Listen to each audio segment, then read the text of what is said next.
students, very good morning to all and welcome to class. So today we are going to discuss principles of treatment. So far what we people have discussed means of spread, yes or no? Yes. Once microorganism enters our body, where it will go and how our body respond to that. This we people have clearly understood in last few lectures. Now we are talking about principles of treatment. Okay dear students, chalo. Kabhi na kabhi everyone have become sick. Yes or no? Yes. So what your mama and dada will do if you people are sick? Normally they are going to take you to doctor. Yes. What doctor asks you कि भाई आपको क्या हो रहा है वो आप हमें बताओ. Yes or no? Yes. In response to that, doctor will prescribe some medicine. मतलब doctor आपको कुछ medicines देते हैं, right? You will have that medicines and you will feel fresh. Yes or no? Yes. आप अच्छे हो जाते हो. What are that medicines actually, my dear students?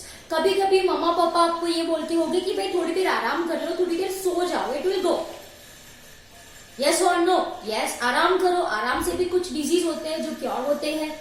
Yes or no? Yes. This all thing you people are familiar with, है ना? So dear students, if we are talking about treatment, what kind of treatment one should get if he or she is suffering from disease, है ना? तो बेटा generally जो treatments होते हैं, है ना, they can be classified into two ways. There are two ways to deal with infectious disease. So what I will be writing over here, how many ways I said? There are two ways, है ना, for dealing with. There are two ways for dealing with infectious agent. Infectious agent. Sorry. What are these two ways? Let's understand. सबसे पहला जो तरीका होता है is to reduce the effect of disease. Reduce the effect of disease. और जो दूसरा तरीका है वो क्या है? Is to kill microbe responsible for disease. Microbe responsible for causing disease. Are you getting my point? मैंने क्या बोला? हम ट्रीटमेंट की बात अगर करें तो दो वेज पॉसिबल है. Number one, to reduce the effect of disease, right? And number two, to kill microorganism that is responsible for causing that disease. Okay, one by one let's understand what I am talking about. पहला है reduce the effect of disease. Basically we are talking about to reduce symptoms. Am I clear? तो यहाँ पे जो treatment provide करी जाती है ना, ट्रीटमेंट इज प्रोवाइडेड और treatment is given, you can say, right, to reduce symptoms.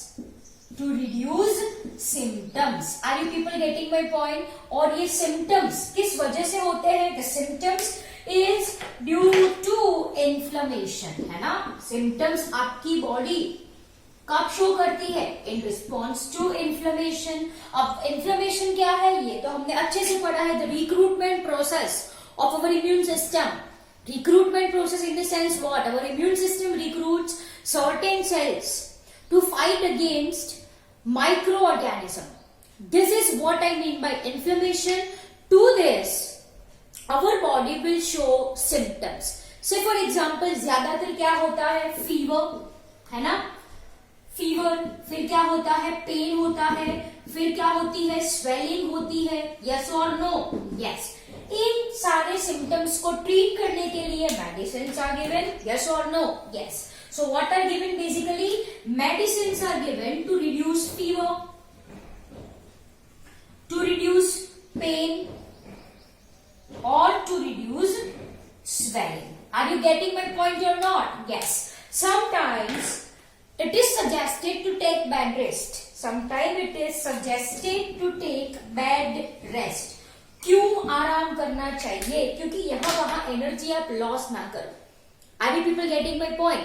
If you are having bed rest तो आपकी जो सारी एनर्जी है it is focused in healing particular disease. Healing, cure करने के लिए, अच्छा करने के लिए वो एनर्जी यूज होती है. Are you people getting my point? So bed rest is suggested. So all energy will be focused for curing, for healing that particular disease. Am I clear? लेकिन बच्चों सुनो, ये फर्स्ट मेथड से तो हमने क्या किया, जो सिम्टम्स थे उसको ही छू कर दिए. यस और नो? यस मतलब we have taken medicine for fever तो फीवर चला गया. We have taken medicine for pain तो वो भी चला गया. टेम्पररी बेस पे वो चला जाएगा ना. In this method, we are not actually killing microorganism, है ना? तो there is no perfect cure, I can say, है ना? In this, there is no cure. Are you getting my point? Yes or no? यहाँ तो symptoms के लिए दवाई दी गई है ना. माइक्रो ऑर्गेनिज्म तो मरा नहीं है, वो तो एक्टिव मोड पे ही है आपकी बॉडी के अंदर. यस, तो वापस आपकी बॉडी सिम्टम शो करती है, वापस आप ये दवाइयां लेते हो. Simple as that. The possible way to treat any disease is to kill microorganism. जड़ से ही उसको निकाल दो. Yes, अगर माइक्रो ऑर्गेनिज्म ही नहीं है तो your body will be fit and fine. And yes or no? Yes. So second way is to kill microbe responsible for causing disease. उसका नाम सत्य करवा दो. कैसे करवाओगे? कैसे? How it is possible? चलो बताओ मैं आपको. We have understood different types of microorganisms which are responsible for causing disease. जैसे कि बैक्टीरिया है, फिर कौन है?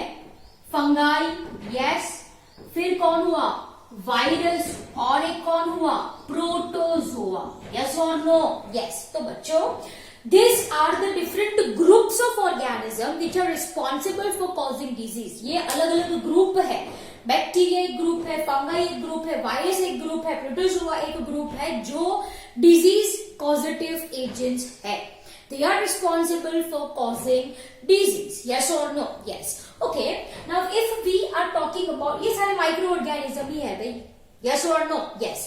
तो if I am talking about dear students this microorganism, तो all of these groups, ये जो सारे ग्रुप्स है, all groups have some biochemical life processes, some biochemical life processes, है ना, which are peculiar to that group. Peculiar का मतलब होता है specific, है ना. तो peculiar word हटा के what I can use? I can use which are specific to that group only. To that group only. I hope you people are getting you are getting this point really very well. What I mean to say, मानो bacteria है तो bacteria की कुछ life process है जो bacteria में ही होती है, वो फंगस में नहीं होती है. वैसे ही जो फंगस होती है they are having some biochemical life processes जो उनकी ही होती है, किसी और की नहीं. Right. So dear students, what I am saying बेटा कि भाई जो सारे ऑर्गेनिजम्स है, if we are talking about our self only, तो हमारे बॉडी में जो लाइफ प्रोसेसेस है वो ह्यूमंस में ही है. से फॉर एग्जांपल वो किसी और ऑर्गेनिज्म में नहीं होता. Are you getting my point? What I am trying to say. So what I am saying, causative agents कौन? Bacteria, fungi, viruses, protozoa.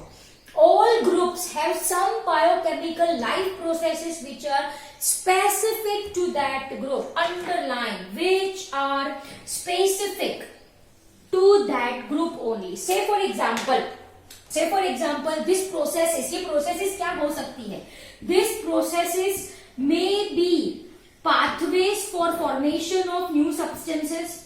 कुछ pathway है for formation of new substances, or it can be the process of respiration. Yes or no?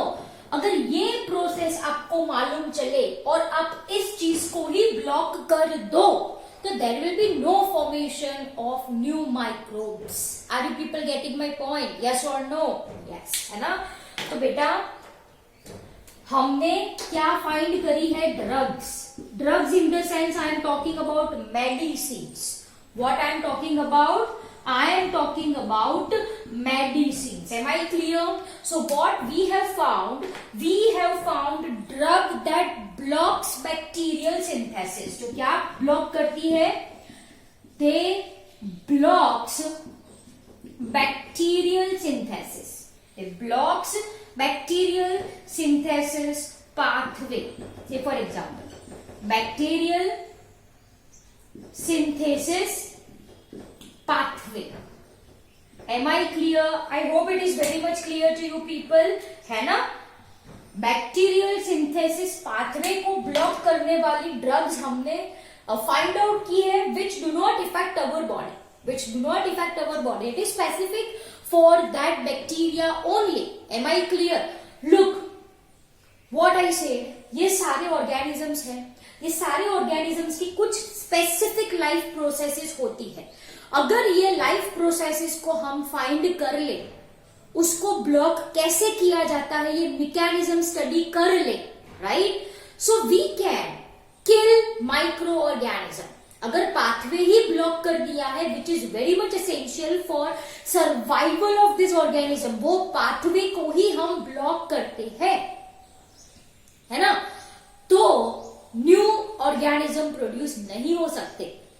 And what we people have found out? We people have found out drugs, bacteria को मारने के लिए we are having wide range of antibiotics. ये antibiotics है वो क्या करती है? It blocks bacterial synthesis pathway. चलो for ease of your understanding, ये A है, राइट? ये पाथवे है और B बनना है. मानो ये A है, यहाँ पे कोई एक पाथवे है और यहाँ पे B बनना है. This B is very much essential for survival of bacteria. मानो for survival of bacteria. ठीक है? I hope it is clear to you people. ये सिर्फ एग्जाम्पल मैंने लिया है आपको समझाने के लिए. ये कुछ चीज A है, कुछ पाथवे लगा और ये प्रोडक्ट मिली मुझे भी. अब ये B है, it is very much essential for survival of bacteria. Bacteria को ये भी चाहिए ही चाहिए. अगर ये भी नहीं बन रहा है कोई वजह से तो नए बैक्टीरिया नहीं बनेंगे, जो है वो मर जाएंगे, है ना? तो हियर कम्स आवर ड्रग्स. जो ये पाथवे को क्या करती है बेटा? ब्लॉक करती है. अगर A टू B का पाथवे ब्लॉक हो गया, यहां पे हमारी ड्रग एक्ट करती है. अगर ये पाथवे ब्लॉक हो रहा है तो B नहीं बनेगा. If B is not formed which is essential for survival of bacteria, तो बैक्टीरिया का तो हो जाएगा नाम सत्य. Am I clear? Yes. So this are your antibiotic drug specifically working against bacteria. We are having medicines which are working against your fungus and protozoa too. We are also having medicines for fungus and protozoa too. लेकिन if I am talking about antiviral drugs, most important point, antiviral drugs, जैसे कि corona के लिए कुछ नहीं है ना, वो वायरस ही तो है. yes. क्यों इतनी आसानी से उसकी ज्यादातर ड्रग्स नहीं बनी जाती? क्यों मेडिसिन नहीं होती? एंटीवायरल ड्रग्स ज्यादातर it is harder to make. It is harder to make in comparison to antibacterial medicine. ये क्वेश्चन बनता है, why antiviral medicine are harder to make than antibacterial medicine. What I am saying कि भाई antibacterial मतलब bacteria को कील करने के लिए मेडिसिन हमने बनाई, तो वायरस को कील करने के लिए क्यों नहीं बना सकते? Why it is harder? Because जो वायरस है it uses only few mechanisms of their own. Are you people getting my point? Yes or no? Here I will be writing. यहां पे लिख रही हूं, आप कंटिन्यू कर देना. ठीक है? What I said, if we are talking about virus, right? तो viruses are having few biochemical process of their own. Few biochemical process of their own. कहने का मतलब उसका खुद का कुछ नहीं होता, उसका खुद का कुछ नहीं होता, अगर होता है तो वो भी बहुत ही कम होता है ना। क्योंकि वायरस हमारी बॉडी में अगर एंटर हुआ है तो this viruses are totally dependent on our body. Our body host कहलाएगी, क्या कहलाएगी? Host for virus. Yes or no? Yes. And due to this reason, जो antiviral drugs है, it is harder to make than antibacterial drug. क्यों भाई? क्योंकि virus है वो अपनी खुद की जो प्रोसेसेस होता है वो बहुत ही कम यूज करता है, उसमें है ही कम। As viruses are dependent on host processes, वो किस पे डिपेंडेंट होता है? होस्ट पे डिपेंडेंट होता है। Am I clear? So this is the reason why antiviral drugs are harder to make than the antibacterial drugs or medicines, you can say. Am I clear? So bhai, there are relatively, what I can say, there are relatively few virus specific target, है ना? There are relatively very less or few virus specific target. Are you people getting my point? Yes. उसकी खुद की biochemical process कम है तो target करने के लिए हमको जो प्रोसेस मिलेगी वो भी तो कम ही मिलेगी। Yes, and this is the reason कि भाई antiviral drugs it is harder to make than antibacterial drugs. Clear? चलो बोलो, कोई डाउट है? Yes or no? So dear students, this is all about your principle of treatment. I hope it is very much clear to you people. क्या बोला गया है यहाँ पे? 2 ways for dealing with infectious agent, either to reduce the effect of disease or to kill microorganism. यहाँ पे medicines are given to treat symptoms, जैसे कि medicines are given for fever, for pain, for swelling.